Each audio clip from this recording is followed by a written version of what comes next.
بسم اللہ الرحمن الرحیم۔ السلام علیکم ورحمۃ اللہ وبرکاتہ۔ عزیز طلباء اکرام، امید ہے آپ سب لوگ خیریت سے ہوں گے۔ اس ویڈیو میں آپ کے سامنے عامہ پارہ کا سبق نمبر 56 پیش کیا جا رہا ہے، جس میں سورۃ الشمس کی آیت نمبر 11 سے اختتام سورت تک آیات کو بیان کیا جائے گا۔ اعوذ باللہ من الشیطان الرجیم، بسم اللہ الرحمن الرحیم۔ كذبت ثمود بطغواها إذ انبعث أشقاها فقال لهم رسول الله ناقة الله وسقياها فكذبوه فعقروها فدمدم عليهم ربهم بذنبهم فسواها ولا يخاف عقباها۔ امر اول ترجمہ سن لیجئے گا۔ کذبت ثمود بطغواها، قوم سمود نے اپنی سرکشی کی وجہ سے تکذیب کی۔ اذ انبعث اشقاها، جب اس قوم میں جو سب سے زیادہ سرکش تھا اٹھ کھڑا ہوا۔ فقال لهم رسول اللہ ناقۃ اللہ وسقیاها، تو ان لوگوں سے اللہ کے پیغمبر نے فرمایا کہ اللہ کی اونٹنی اور اس کے پانی پینے سے ڈرتے رہو۔ فَكَذَّبُوهُ فَعَقَرُوهَا، تو انہوں نے پیغمبر کو جھٹلایا اور پھر اس اونٹنی کو مار ڈالا۔ فَدَمْدَمَ عَلَيْهِمْ رَبُّهُمْ بِذَنبِهِمْ فَسَوَّاهَا، تو ان کے رب نے ان کے گناہ کے سبب ان سب پر ہلاکت نازل فرمائی اور پھر سب کو برابر کر دیا۔ وَلَا يَخَافُ عُقْبَاهَا، اللہ تعالیٰ کو اس ہلاکت کے انجام سے کسی خرابی کا اندیشہ نہیں ہے۔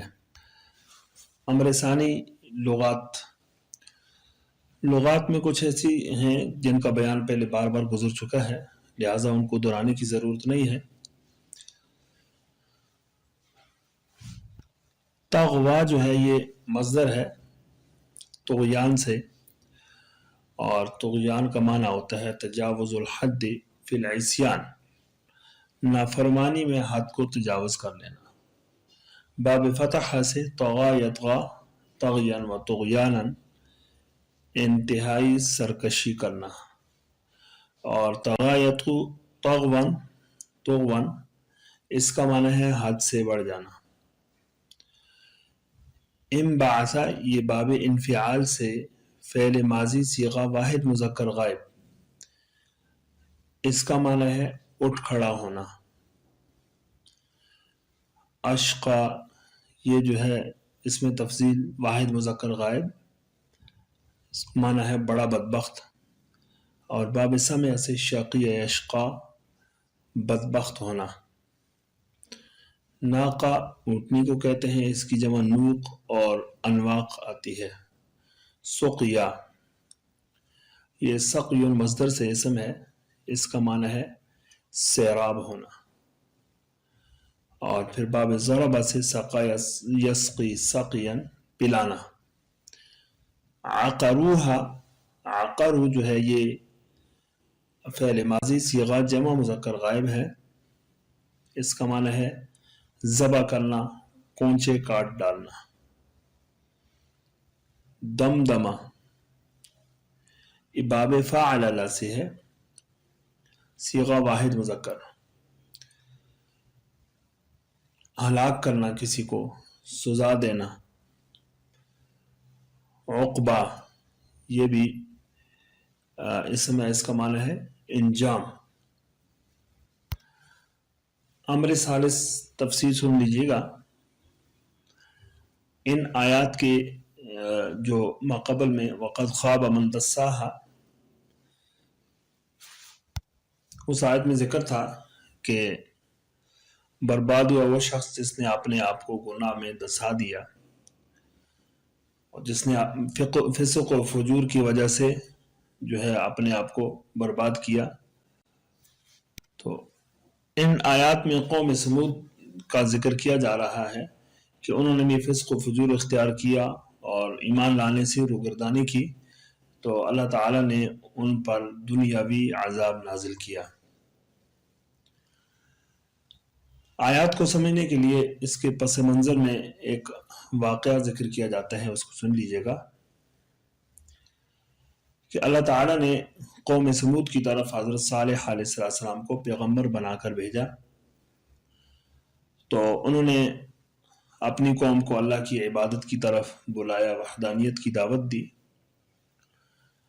لیکن جو ہے لوگوں نے ایمان نہیں لایا، بلکہ ایک خاص معجزے کا مطالبہ کیا کہ اس متعین پتھر سے ایک حاملہ اونٹنی جو ہے پیدا کرنے کی آپ اللہ سے درخواست کریں.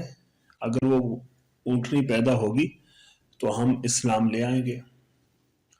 چنانچہ حضرت صالح علیہ السلام نے اللہ سے دعا کی تو وہی متعینہ اونٹنی پہاڑ جو ہے وہ پھٹی، اس سے ایک حاملہ اونٹنی برآمد ہوئی. اس نے پھر ایک بچہ جنا. تو یہ معجزہ دیکھ کر تھوڑے سے لوگ تو مسلمان ہو گئے، لیکن باقی لوگ جو ہے وہ اپنے سرداروں کی وجہ سے اسلام لانے سے باز رہے. چنانچہ یہ اونٹنی اللہ تعالیٰ کی طرف سے ایک آزمائش تھی، تو اس لیے اس قوم کے لیے پانی کا ایک خاص چشمہ تھا جس سے وہ پانی خود بھی پیتے تھے اور اپنے جانوروں کو بھی پلاتے تھے. لیکن یہ اونٹنی جب پانی پینے کے لیے جاتی تو پورے سارے چشمے کا پانی جو ہے وہ کنویں کا پانی پی جاتی تھی، تو پھر ان کے لیے پانی نہیں بچتا. چنانچہ اللہ تعالیٰ نے جو ایک اصول مقرر کیا وہ یہ کہ تمہاری بھی ایک باری ہے، مقررہ دن ہے، تم اپنے مقررہ دن میں خود بھی پانی پیو اور اپنے جانوروں کو پلاؤ، اور اس اونٹنی کے پانی پینے کے لیے بھی ایک مقررہ دن ہوگا.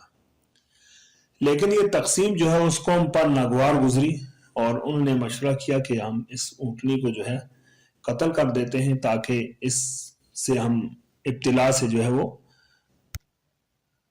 چھٹکارا حاصل کریں.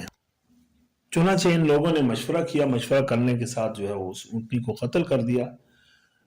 تو اس وجہ سے اللہ تعالیٰ کا ان پر فوراً اللہ تعالیٰ کی طرف سے پکڑ آ گئی، عذاب آ گیا، ایک شدید زلزلہ آیا اور اس کے ساتھ جو ہے فرشتے نے ہیبتناک چیخ ماری جس کی وجہ سے بیٹھے بیٹھے جو ہے یہ اوندے منہ گر کر مر گئے. تو ان آیات میں اسی کی تفصیل کو بیان کیا گیا ہے. کذبت ثمود بطغواہا، قوم سمود نے اپنی سرکشی کی وجہ سے تکذیب کی. اس کا مطلب یہ ہے کہ قوم سمود جو ہے وہ سرکشی میں حد سے زیادہ تجاوز کرنے والی تھی، اور انہوں نے اس سرکشی کی وجہ سے اپنے جو پیغمبر تھے حضرت صالح علیہ السلام ان کی تکذیب کی، جھٹلایا، ان کے کہنے پر ایمان نہیں لایا.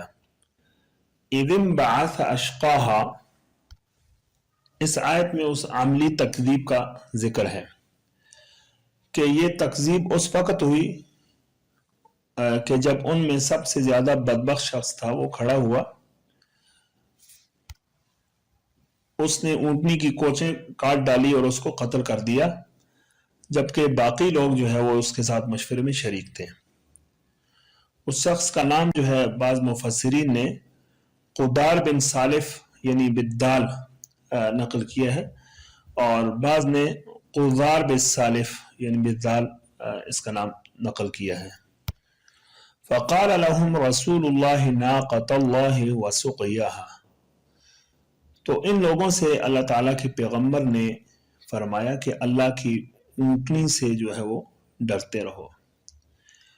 احذروا عقر ناقۃ اللہ، اللہ کی اونٹنی کو قتل کرنے سے بچو، یعنی ان کو جو ہے ان کے منصوبوں کی خبر ہوئی ہوگی، تو اس لیے حضرت صالح علیہ السلام نے ان کو منع کیا کہ آپ اس اونٹنی کو قتل مت کیجئے، اور وسقیاہا، اور اسی طرح اس کا جو پانی ہے وہ بھی بند مت کریں، اس لیے کہ یہ اللہ تعالیٰ کی طرف سے بھیجا ہوا معجزہ ہے تو لہٰذا اس کے ساتھ کسی طرح کا کوئی تعارض نہ کریں. لیکن فَكَذَّبُوهُ فَعَقَرُوهَا تو انہوں نے پیغمبر کو جھٹلایا، یعنی انہوں نے صالح علیہ السلام کی اس بات کو نہیں مانا، یا یہ کہ یہ اونٹنی تو انہوں نے اس اونٹنی کا مطالبہ کیا تھا، یہ اللہ کی طرف سے بطور معجزہ ظاہر ہوئی تھی، لیکن انہوں نے اس کو جھٹلایا اور ایمان نہیں لائے.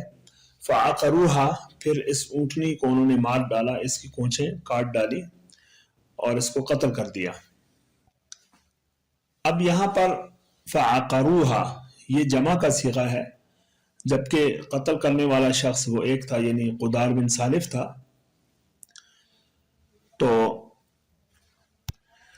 چونکہ قتل کرنے کا مشورہ جو ہے وہ سب نے دیا تھا اور سب کی یہ رائے تھی، اس لیے قتل کرنے کی جو نسبت ہے وہ سب کی طرف کی گئی، اگرچہ بالفعل ایک ہی شخص جو ہے وہ قتل کرنے والا تھا. فَدَمْدَمَ عَلَيْهِمْ رَبُّهُمْ بِذَنبِهِمْ فَسَوَّاهَا تو ان کے پروردگار نے ان کے گناہوں کی سبب جو ہے ان پر ہلاکت نازل فرمائی، اور یہ ہلاکت فَسَوَّاهَا سب کو عام کر دی. مطلب یہ ہے کہ یہ عذاب جو تھا پوری جو ان کی قوم ہے اس پر محیط تھا، جو بھی کافر تھے سب اس عذاب میں مبتلا ہوئے، اس میں مرد بھی ہوئے، عورتیں بھی ہوئی، اور بچے بوڑھے سب جو ہے وہ فنا ہو گئے، ہلاک ہو گئے. وَلَا يَخَافُ عُقْبَاهَا اور اللہ تعالیٰ کو اس ہلاکت کے انجام کا کوئی جو ہے اندیشہ نہیں ہے. یعنی اس طرح عموماً عادت ہوتی ہے، دنیا کے بادشاہوں کی عادت ہوتی ہے کہ جب کسی قوم کو جو ہے وہ سزا دیتے ہیں یا کسی کے ساتھ کوئی ظلم زیادتی ہوتی ہے تو پھر اس قوم کی طرف سے جو ہے وہ خطرہ ہوتا ہے، انتقام کا خطرہ ہوتا ہے. لیکن اللہ تبارک تعالیٰ ایسی ذات ہے کہ اللہ تعالیٰ کا ہر فیصلہ جو ہے وہ حکمت پر مبنی ہوتا ہے، اور نہ ہی اللہ تعالیٰ کسی پر ظلم زیادتی کرتا ہے. اس قوم پر جو عذاب آیا وہ اس کے اپنے اعمال کے سبب کی وجہ سے آیا، تو اس لیے اللہ تعالیٰ کو کسی انجام کا جو ہے ان کی طرف سے ذرہ برابر بھی کوئی خطرہ نہیں تھا، اس لیے کہ وہ قادر مطلق جو ہے وہ ذات ہے. عزیز طلباء، اس کے بعد امر رابع سن لیجیے گا ان آیات کی ترکیب. كذبت ثمود بطغواها إذ انبعث أشقاها فقال لهم رسول الله ناقة الله وسقياها.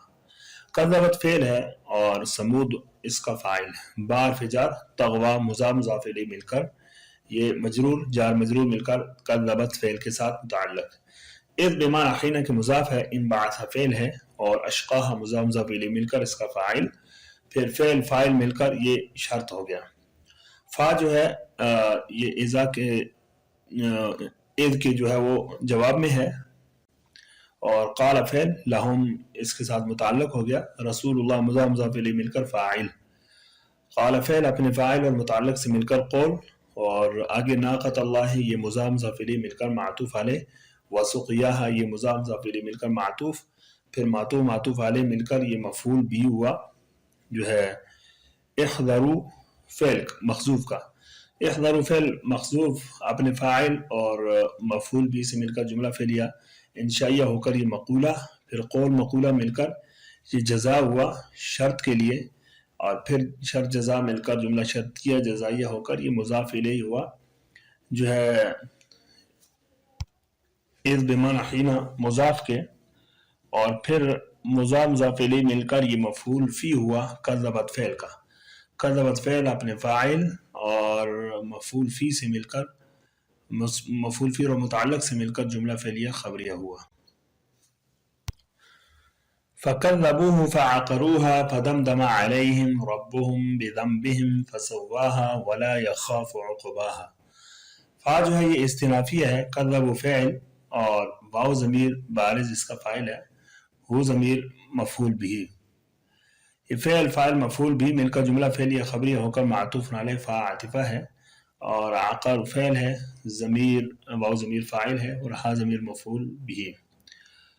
تو یہ فعل فاعل مفعول بھی مل کر جملہ فعلیہ ہو کر جو ہے یہ معطوف ہوا معطوف علیہ کے لیے، اور پھر معطوف علیہ مل کر یہ مسبب، فا آگے جو ہے یہ سببیہ ہے، دمدمہ فعل ہے، علیہم جار مجرور مل کر متعلق اول ہے، اور ربہم مضاف الیہ مل کر فاعل، بذنبہم یہ دمدمہ کے ساتھ متعلق ثانی ہے، فعل اپنے فاعل اور دونوں متعلقوں سے مل کر جملہ فعلیہ خبریہ ہو کر یہ معطوف علیہ فا عاطفہ ہے، سوا فعل ہے، اور ضمیر فاعل ہا ضمیر مفعول بھی، فعل اپنے فاعل اور مفعول بھی سے مل کر جملہ فعلیہ ہو کر یہ معطوف اول واو عاطفہ، لا یخاف فعل ہے، وہ ضمیر فاعل، عقبہ مضاف الیہ مل کر مفعول بھی، فعل اپنے فاعل مفعول بھی سے مل کر جملہ فعلیہ ہو کر یہ معطوف ثانی، معطوف علیہ اپنے دونوں معطوفوں سے مل کر یہ سبب، پھر مسبب سبب مل کر جملہ سببیہ ہوا۔ معزز طلباء اکرام، امید ہے آپ جو ہے سبق کو سمجھ چکے ہوں گے، اس کو بار بار سنیے گا اور اس کا خوب اچھی طرح تکرار کریں۔ اللہ تعالیٰ سے دعا ہے کہ ہمیں اس قرآن مجید کی سمجھ نصیب فرمائے اور اس پر عمل کرنے کی توفیق نصیب فرمائے۔ السلام علیکم ورحمۃ اللہ وبرکاتہ۔